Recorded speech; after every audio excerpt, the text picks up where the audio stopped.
Assalamu alaikum. You're watching Views and News, and I'm Faisal Rahman live from our Islamabad studios. Today we'll be talking about the current FATF, this Financial Action Task Force, its assessment of Pakistan. As we all know that on the 18th of November 2018, Pakistan was put in the grey list area, and now Pakistan was supposed to do certain, we were supposed to take certain measures, and we were supposed to get out of it by, in fact, applying on 27-point formula. Interestingly, out of those 27, when we talk about the 26, they were, in fact, shown to them. The efforts, they were mentioned there as well, and the ground work, I would say, was also shown. So primarily, out of those 27, 21 of those issues were sorted out, kind of. But when you talk about the remaining 6, they were still a problem. And then when the last time the meeting was held in October 2020, Pakistan was again kept in the grey list. But later on now, the assessment is going to be done. So today, tomorrow, and the day after tomorrow, they'll be reviewing the overall situation, and then they'll see what exactly needs to be done. Whether we'll be given some sort of a leverage and we'll be put back in the white list. There is a very seldom chance that we can go back in the black, or for that matter, stay in grey. That seems to be the option with the highest probability. So primarily, the Financial Action Task Force virtually, the meeting is going to begin today. The meeting will decide whether Pakistan would stay in its grey list or not. Second area of discussion would be about a final decision that would be announced by the FATF president on the conclusion of the 4-day virtual meeting on the 26th of February, rather 25th of February. And then Pakistan has implemented 21, as I earlier mentioned, out of 27 regulations. The rest of the points have been implemented up to 70%. Now, this is what Pakistan says. Pakistan has made amendments to its FATF law, seized assets of banned organizations, and taken steps to stop members of these organizations from operating. So a lot has been done, a lot still more needs to be done. But as again mentioned by the Foreign Office, that it has to be seen, it has to be judged on merit, number one. And secondly, there should be no influence by the Indians to put Pakistan in the blacklist or to make sure that Pakistan stays in the grey area. Now, the other point which is very important is that what were those remaining 6 areas of regulation, what exactly Pakistan has done so far. When it comes to the ground reality, that's what they want to see, what exactly has been done on ground. That was also stated by the previous head of FATF, Mr. Player, I remember. But to talk about this, let me introduce you to our panelists. We have with us in our studio, on my right is Nasir Ali Khan Saab, former ambassador, senior diplomat. Thank you very much, Nasir Saab, for your time. And on Skype, we have with us Dr. Maria Sultan. She's the Director General of SASI. Dr. Maria, thank you so much for your time as well. And we'll also be talking to Imran Sandhu Saab. He's a religious scholar, and we'll see what sort of problems do we still face as far as the regulation in madrasas that is concerned, because that is the primary reason. And then you talk about, in fact, the areas where the money is coming in. I mean, the incoming money and the outgoing flow of that, that is also something pretty important. And unfortunately, we haven't done much regarding that. But let's see. Let me put this first question to you, Nasir Saab. Now, this is not the first time. Since 2018, sir, last year was regarding COVID, so we couldn't do much. So relaxation was also given to us. But looking at the current scenario, so when you're talking about these 27 points, out of which the FATF members believe that Pakistan has done pretty well as far as 21 are concerned, but the remaining 6 are important, and they were even identified in October. So what have we done so far during the next these 4-5 months, sir? Well, first of all, the points that were left, 6 points, they can be kind of compressed into 4 points, and all of these points, they now deal with terror financing and not anti-money laundering. There were 2 issues here, anti-money laundering and terror financing, for which we did legislation in the past few months. So that's one thing that we have done. As for the terror financing, what they expected us to do, as I said, you can compress that into 4 areas. They all deal with terrorism. And the very first point is, to what extent can you demonstrate the fact that you have gone after terror groups? And secondly, how far have you been able to successfully prosecute these people? Thirdly, how effective have you been in putting up sanctions against identified terrorists or terrorist organizations or those people who are known to assist them? And finally, what will you do or what have you done for those people who might violate the sanctions that you have put? So in my opinion, we have obviously made progress in all these areas since October of 2020. And I think a lot of the countries have appreciated and acknowledged this. In fact, in a sense, the IMF has also acknowledged it. Because you see, one of the problems that one can have if one is on the grey list is that it becomes very difficult for us to get loans from the World Bank, the IMF, the Asian Development Bank, the European Union. And of course, there is a chance that we may be downgraded by Moody's or S&P and so on. So the recent statement by the IMF that they will be going for another tranche shows that they are aware that we have taken certain positive steps. Is that a reflection of it, sir? Indeed, okay. I believe so, because they keep a close eye on these things. It reflects their attitude towards us. Correct. And secondly, I mean, since you mentioned about the difference between money laundering and the terror financing. Yes. So primarily, I mean, there were a couple of groups, Jaish-e-Mohammed, and then Lashkar-e Jhangvi also, and a couple of others, and they're individuals, whether you talk about Maulana Azhar or otherwise. I mean, they've been taken care of. But so when it comes to the person who was responsible for the murder of Daniel Pearl, now that seems to be another bone of contention between the FATF and Pakistan. I mean, it seems that they're not very happy with his release. So do you think that could be the problem now? Well, that could be somewhat of a problem, but there, to my knowledge, there has been no communication regarding this as far as FATF is concerned, because you also have to look at the fact that we have arrested more than 750 people. We have arrested 2 major players that were accused of having played a part in certain terror internationally. And we have made consistent progress all along the way. So I do accept that this release will have some effect, but then again you have to realize that it is not the government's doing, it is the courts. And that is another thing. When I was talking about successful prosecution, I think this is something that all areas have to play a part in, not just the government, perhaps also the judiciary has to There has to be a proper collective approach. in terms, yes. And of course, we do need to improve our prosecution also. I think that is really, really important. Now, Dr. Maria Sultana, I'm sure you must have been following this story. What's the update which you have? Let's share that.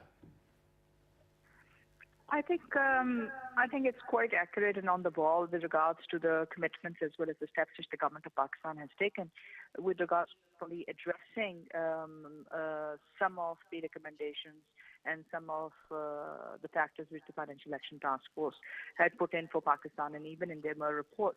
But the fact remains that while we are addressing most of these things, some of them would, of course, we will be seen or have to be seen in the context of Pakistan's state capacity to respond to immediate and individual cases.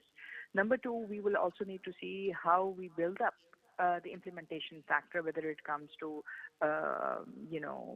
institutions which are dealing directly with it, or whether it comes to judicial review processes, or most importantly, in terms of how do we come up with different MLDF vulnerabilities, which would be in here with regards to different sectors and identification of a range of sectors which have got high or low vulnerability to terror financing.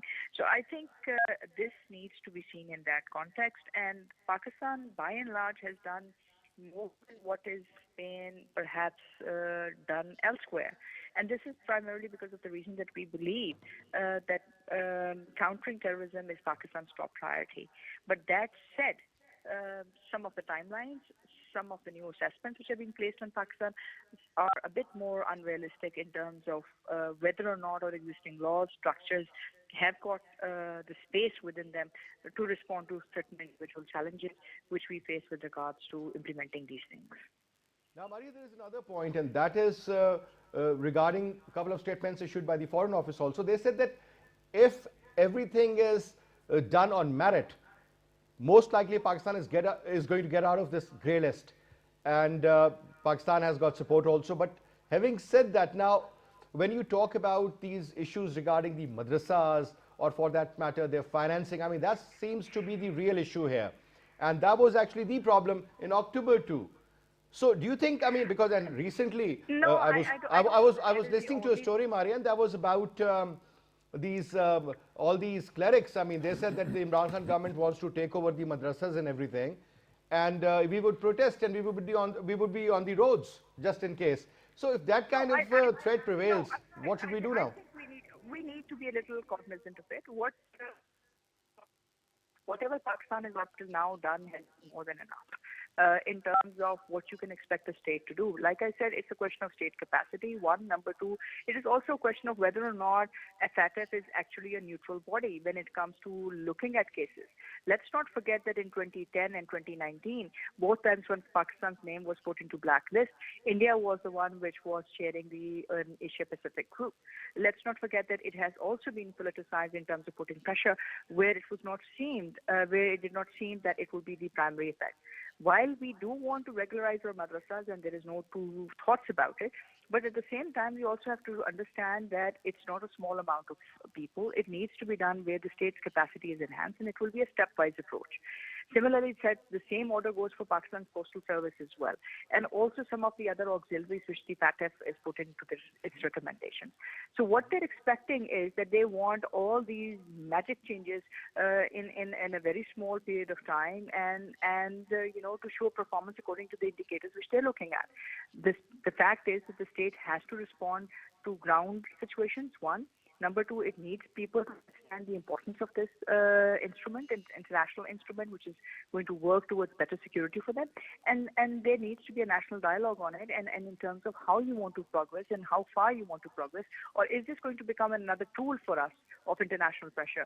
That also needs to be ascertained, because, if this is going to be a do more mantra, which we have been hearing in the case of Pakistan's counterterrorism efforts forever, if this also becomes another case of that, then there is no end to it. There will always be questions whether the state bank is following the regulations or not. The state bank has been following a lot of regulations, I think far more. Some of them are actually of Swiss standard. And secondly, we also need to see that how does it affect our cost of business, ease of business, and other things also. So there needs to be a balance in terms of how we take it, balance in terms of what needs to be done, and the balance in terms of state's capacity and the time frame which is provided to us. It is the commitment of the state of Pakistan which is visible. It is the commitment of our institutions which is demonstrable. And I think if that is going to be a factor which is going to be considered for taking Pakistan out of the grey list, it should be done. But we understand it very well that this is not the factor which is going to be considered. Yes, there is going to be some leeway, but will they take Pakistan out of the grey list? I don't think so. I'm afraid this will not be the case, because unfortunately, FATF is right now being used for political purposes rather than actual progress which is being made on ground. This is exactly what we all fear, that if it's done on merit, it would be pretty good for us, but there is a lot of political pressure. And again, when we talk about the US, United States of America, I think they have a very, very important role. The new Biden administration definitely needs to look into it. And as you mentioned, I totally agree with you that, this do more mantra, the concept is do what now? Forget about do more, do what? Now, Sindhu Saab, in fact, we invited you because you're a religious scholar, and you exactly know the kind of issues that are popping from that side. When we talk about the National Action Plan or the 20 points of that, the actual issue comes when it comes to the registration of madrasas, about the kind of money they're receiving, from where they're receiving, who is sponsoring them, who is supporting them from abroad. So these are the issues primarily which has become a problem now. And whenever you try to put a check on them, they threat you that they will be out on the roads and they'll be blocking everything, and they'll be blocking your day-to-day life. Sandhu Saab. Okay, Bismillah ar-Rahman ar-Rahim. First of all, thank you for inviting me on this important discussion. And I think we are discussing the FATF issue that is pending there in the international community, that Pakistan is in the grey list. And the second thing that you are trying to ask is, I think you asked, is that whether madrasas are a bottleneck in this. So I don't think so. Madrasas has anything to do with terrorism. First of all, there are 4 million students over here in Pakistan who are reading and getting their education from madrasa, a free education network. No fees is charged. Everything is.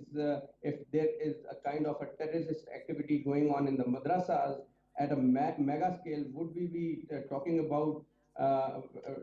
in such a peaceful environment over here? It's not possible.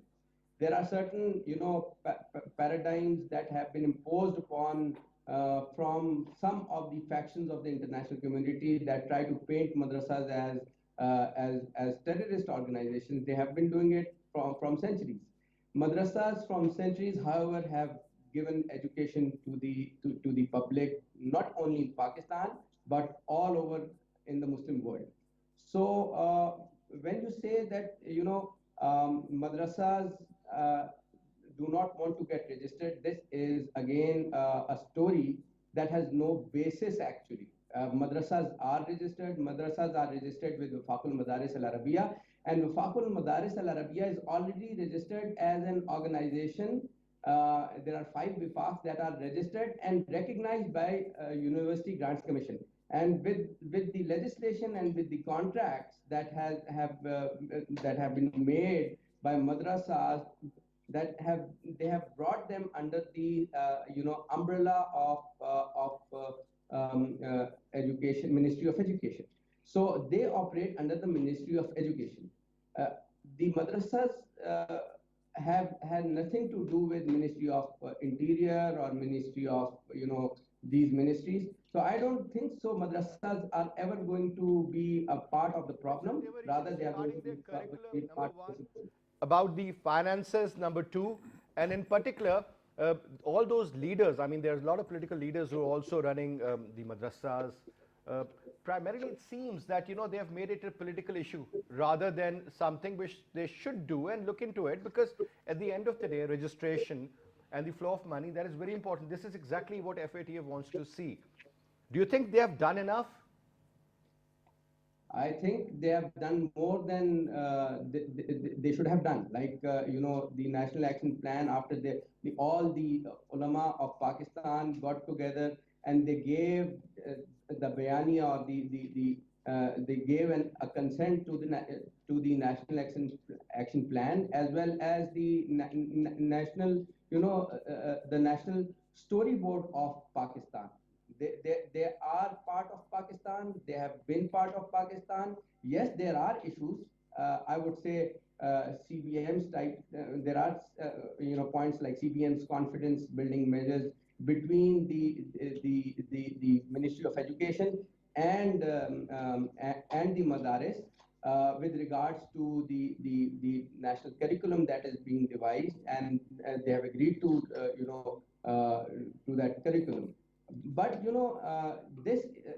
the issue is not what madrasas are teaching. What are the if the the financing issues? Madrasas have a point over there. They have already demanded that they want that bank accounts must be open so that we can have our donations.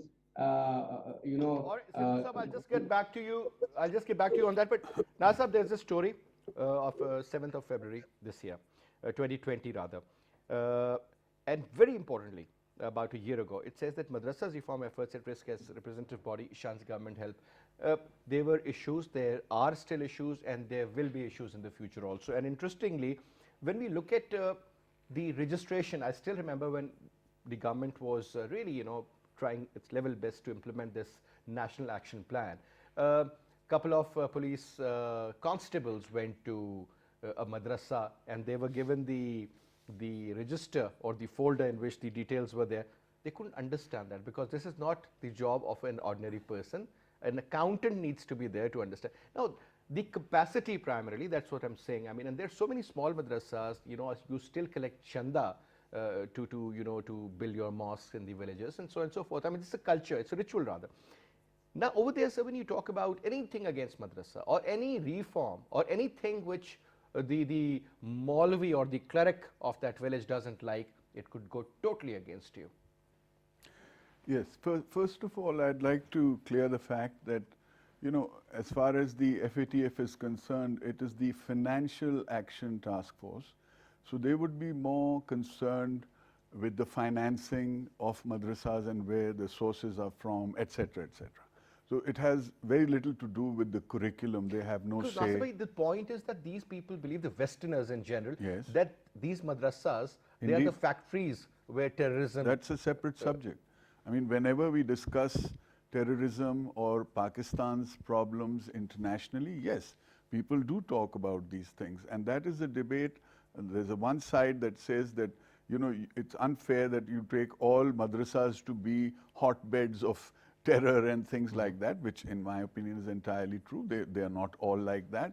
But then the international community wants to know what kind of checks we have and what is being taught there. However, in the FATF, curriculum has nothing to do with it. Now, coming back to this point, your question, you see, in Pakistan, we have to realize that there is a huge informal economy. So a lot of the madrasas funds come from local people. It's not international institutions. Yes, some international institutions and some individuals from and Saudi Arabia, individuals UAE, do finance, and it is our business to actually know. Because whatever we are doing in this respect, let me just point out, Pakistan was already moving along this path. When the FATF came, when the grey list came, they made us aware and perhaps expedited the process. All these things that you have are in the interest of Pakistan. You know, Absolutely, yeah. to be able to document the economy or to be able to find out the sources of funding, whether it is for corrupt politicians as far as money laundering and things concerned, or it goes towards helping terror financing, and very often these two are also linked. So that is one thing. But as far as the informal economy is concerned, it's almost impossible to trace and document that. So that's one thing. Now, another thing that's coming up, you know, people internationally are dealing in cryptocurrency. There are assets which are almost impossible to trace. look at Bitcoin. Yeah, exactly. Look at the value. Exactly. So people can actually transfer assets without coming into the conventional banking system. But as I said, Pakistan wants to be part of the global effort to counter all these things. So we are working as a team. I don't believe it is a great political thing or that, you know, one of the Now, narratives. the general perception is that the Indians are playing a very negative role.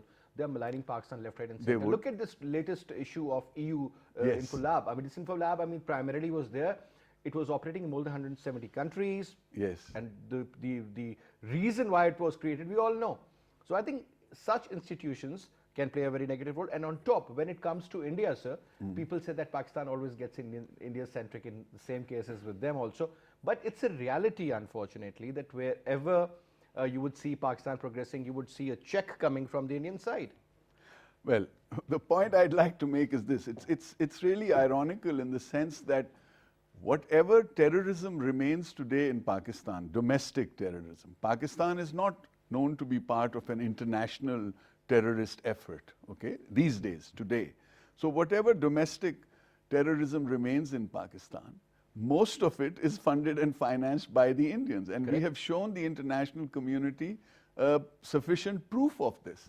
So, you know, it's ironical that India wants to play such a role in this. The other thing, it's a false narrative which unfortunately has been promoted by a lot of media outlets, is that, you know, India is lobbying certain countries to garner some votes, and Pakistan needs X number of votes to get out of this. This is not true at all. There is no voting going on. I read somewhere. Then why that- Pakistan is always saved by the Malaysians, the Chinese, or No, the Turks? that's not true. The fact of the matter is the decision will be made by consensus. You need to do a little bit more research on this, because this was a very common narrative. We need 12 votes to get through, and will China support us, and Turkey and Malaysia has done this. This is not true. because this decision will not be taken through voting. It will be done by consensus. Okay? And we are going along fine, mind you. I want to point out, I mean, my personal The government opinion says is that regarding those 6 points which were Yes. remaining, almost 70% work has been done during the last 3-4 months. yes, Post yes. October 2020. Yes, and the fact is that other countries have come out of the grey list by 80% compliance. It is obviously unfair to expect us to have 100% compliance. That is impossible. But also. having said that, yes, we have done a great deal and our efforts have been acknowledged. And the other thing is, all these things are in our self-interest. There's no reason that why there are certain handicaps, like Dr. Maria Sultan said, you need to be practical. We have certain handicaps. But Dr. Saiba, the handicaps, I mean, one is about the capacity for sure. Secondly, this is something new. And if you remember, ma'am, after that very, very unfortunate incident that took place on the 16th of December in Peshawar, APS, I remember, a few years ago.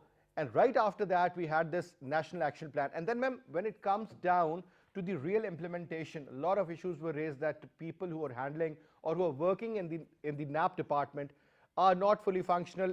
Secondly, most of them have been given jobs because they were influential, though they had nothing to do with it. And on top, when you talk about this FATF issue, it's kind of related in one way or the other. So, ma'am, let's talk about the capacity. I mean, are we working on the capacity building? Because this is not going to be the final show that whether we get out of the list of this grey list or we stay or we get back to the white list. This is going to take a lot of effort, a lot of time. And if there are some sort of constraints, some sort of hurdles, hindrances, let's talk about that, ma'am.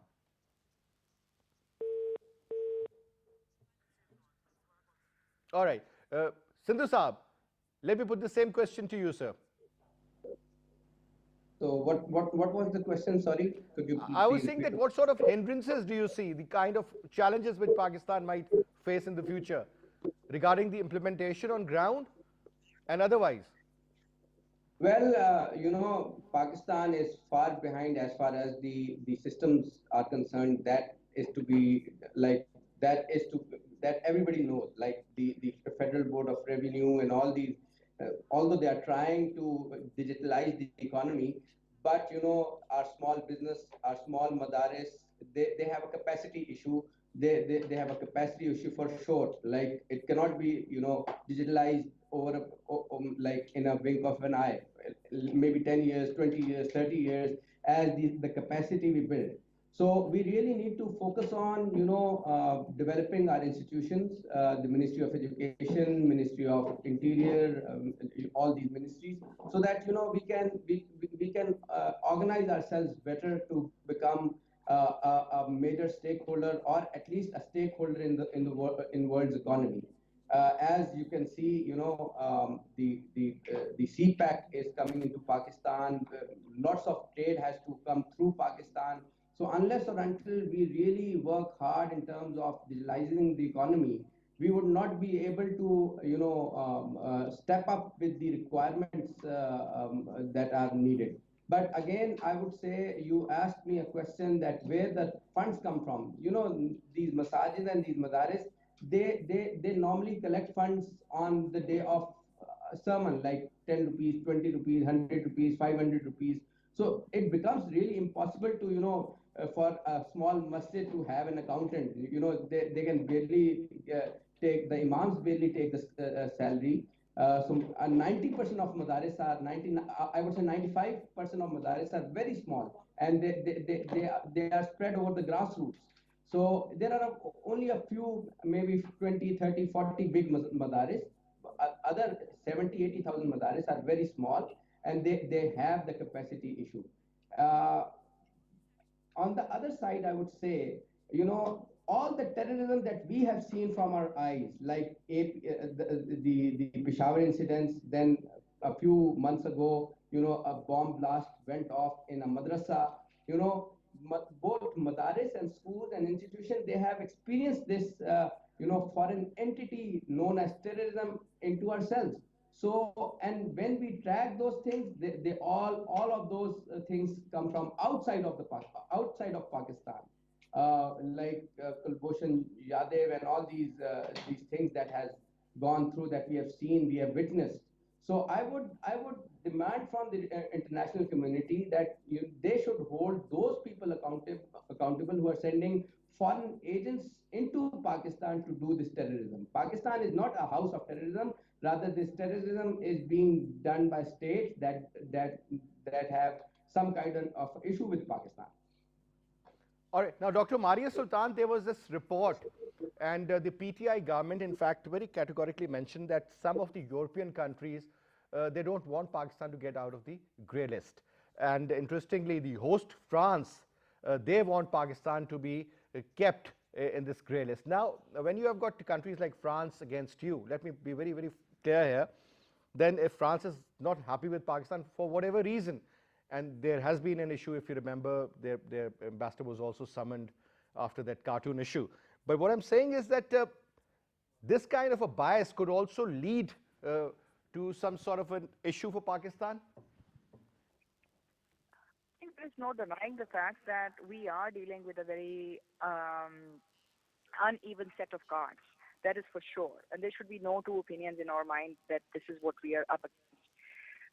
In terms of whether or not the state is committed, yes, the state is committed. Number two, whether or not we are doing enough, we are taking all necessary steps in line with our capacity.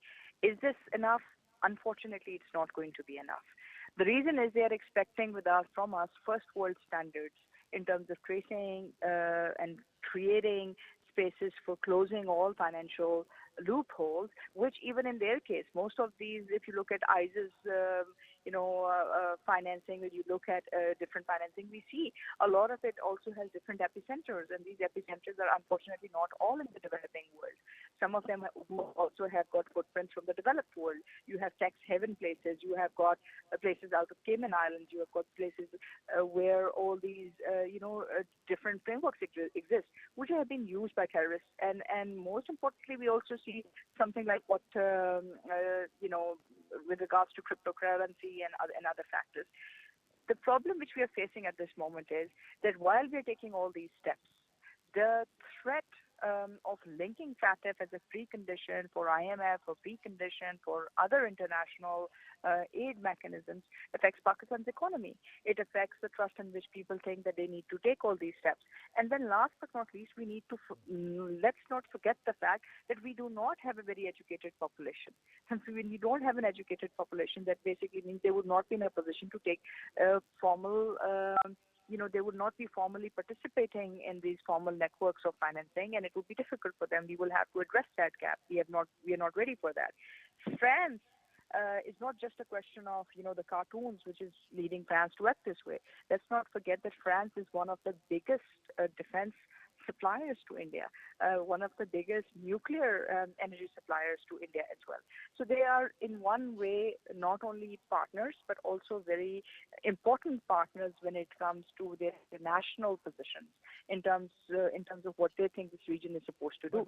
So these are things which are affecting the European us, Union really hailed the efforts of Pakistan, whereas when you talk about the French government, and certain factors are there also in the United States of America. And obviously, when you talk about the UK, they hold the key.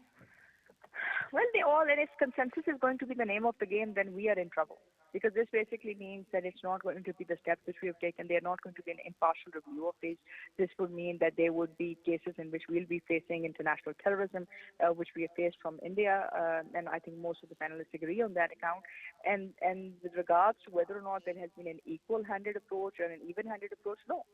So I think we need to talk very seriously in terms of what we have done. We recognize the fact it is in Pakistan's self-interest, no denying that. But we also need to understand that we can't take ad hoc policy measures just because there's international pressure. And if this is what leverage and sanctions and all that regime means, then it means that it is counteracting the very purpose for which it was built. And I think this is a bigger question mark which the world needs to understand if they really want global changes in terms of addressing global challenge of terrorism. If you are going to put undue pressures on country, you're going to leave tax havens and financial loopholes such as the ones which we witnessed in Afghanistan, where the state doesn't exist. The international community has been there for the last 20 years, and we don't see any effective progress just next to us. And this is the hotspot which we're dealing. They don't want to address what's happening in India. It's not to cast shadows on Afghanistan or India, but it's just to understand that we are in the same geographical zone, but perhaps dealing with terrorism at a much larger scale than others have witnessed.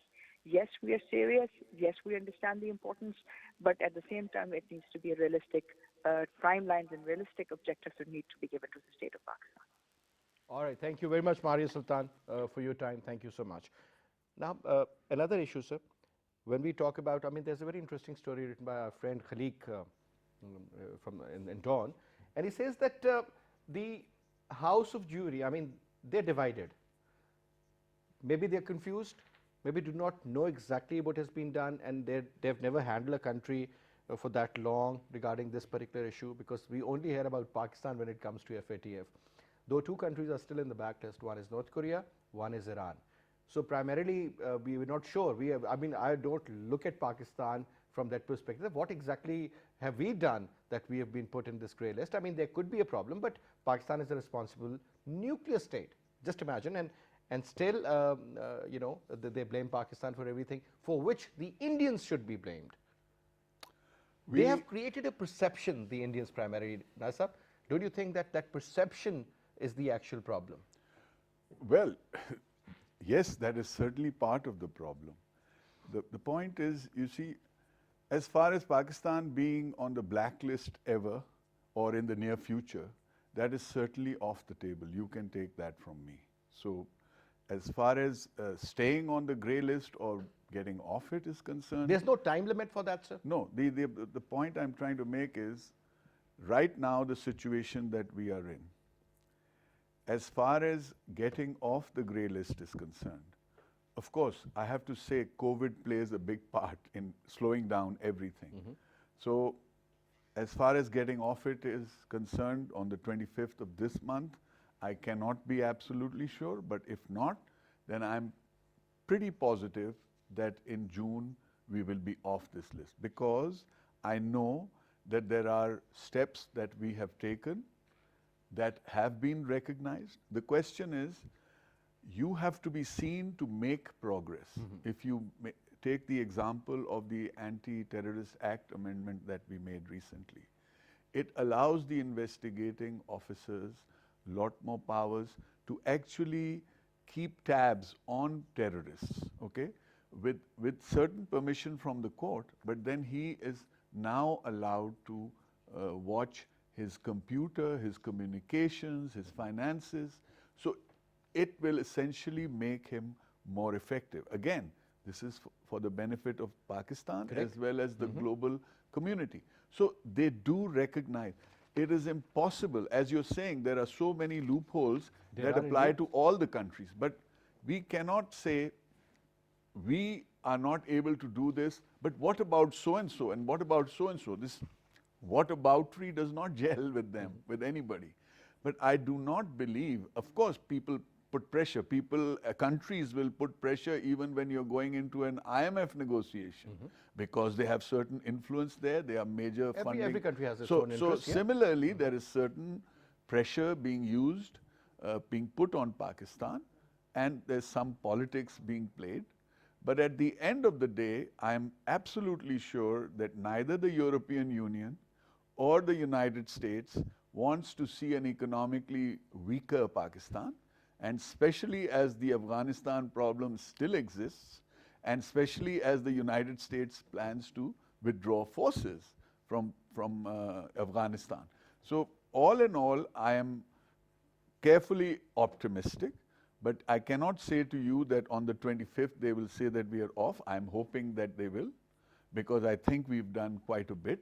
But otherwise, it may be it'll be done in June. I'm pretty sure of that. Okay, because according to the former president, Dr. Marcus Player, he believes that Pakistan has never been put in the blacklist, and on top, there are chances that Pakistan can stay in the grey list area.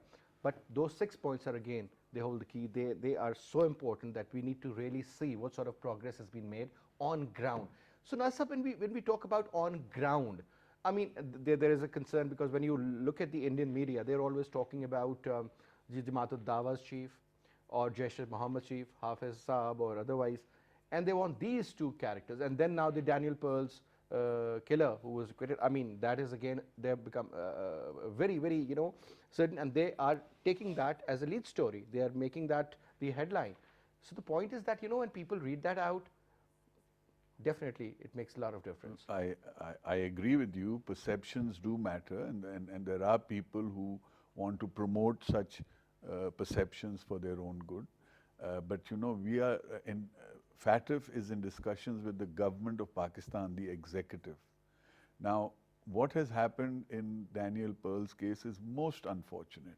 But I don't see any way that you can blame the executive branch for a decision But that is not taken. what FATF is looking at. They are looking at Pakistan as a whole, sir. Forget about the executive or the judiciary for that matter. I agree with If you. I mean, if they have in fact, asked the jury to take a decision, and if they have acquitted, I mean, what can the government do? What But this is not what the FATF wants to see. No, but to be fair, the FATF has to see that a decision, FATF is not in negotiations with the judiciary of Pakistan, okay? So to be fair, they have to see those decisions that are taken are unpleasant, they are embarrassing even, but the point is that they are in discussions with the government of Pakistan, the executive branch, not the judiciary. They cannot discuss these things with the judiciary. Now, this is an unfortunate incident that has happened, and it is quite baffling. I think it has damaged our image internationally. But then again, it is an action that was taken by a judge. Yes, our responsibility, or I should say the government of Pakistan's responsibility, is to strengthen investigation, to strengthen prosecution, and be able to take these cases to their proper conclusion. Now, as far as NAB is concerned, you were mentioning NAB, for example. We have people in NAB, first of all, who are from previous regimes. Secondly, the quality, unfortunately, of the lawyers, the prosecutors, is way below the sort of lawyers that people who have been corrupt and have amassed vulgar amounts of wealth are able to engage. For, they can pay 30 million rupees to their lawyers. Our lawyer from NAB probably gets 5 lakh rupees or something. You see, so there's a difference in quality. But apart from that, yes. And that's all over the world, unfortunately. Yes, but you see, our investigation has to improve. Those are the responsibilities of the government. They have to bring in better investigation techniques and better investigations. They have to bring in better prosecutors, so that Still a long way to go, I would say, sir. Indeed. But what I'm saying is, as far as FATF is concerned, you can only look at that aspect. You cannot look at the behavior of a judge, because that's not in the hands of the government of Pakistan. Absolutely, that's a separate body. Yes. Closing remarks from you, Sandhu Saab. Yes, I thank you. I would just say that we are, as a nation, a responsible nation. Our madaris are all the systems. We might have capacity issues, but Pakistan as a nation is opposed to terrorism. So are the madaris. They reject terrorism. They regret terrorism in all forms and shapes. So as a representative of Madaris, I would say that we can go at a length of talking and bring about solutions in order to help Pakistan play its role in the financial world, in the manufacturing world. The problem, one problem that I would like to identify is that we as a nation are far behind from the point of view of the industry. Our government should take all the measures to facilitate capital coming into Pakistan, and then the institutions that regulate these the businesses. They must be very I understand. business I mean, friendly. economic stability, financial stability at the end of the day is so important. Yeah, Definitely. it is. This this is really going to take Pakistan to the next level. The FATF is going to come after Pakistan to get itself registered instead. A All time right. can come. All right, Sundar Saab. Thank you so much for your presence, sir. Thank you so much. Nasa, was a pleasure having you. And that's all we have for this hour. I'll see you inshallah tomorrow at 8. Till then, you take good care. Khuda Hafiz.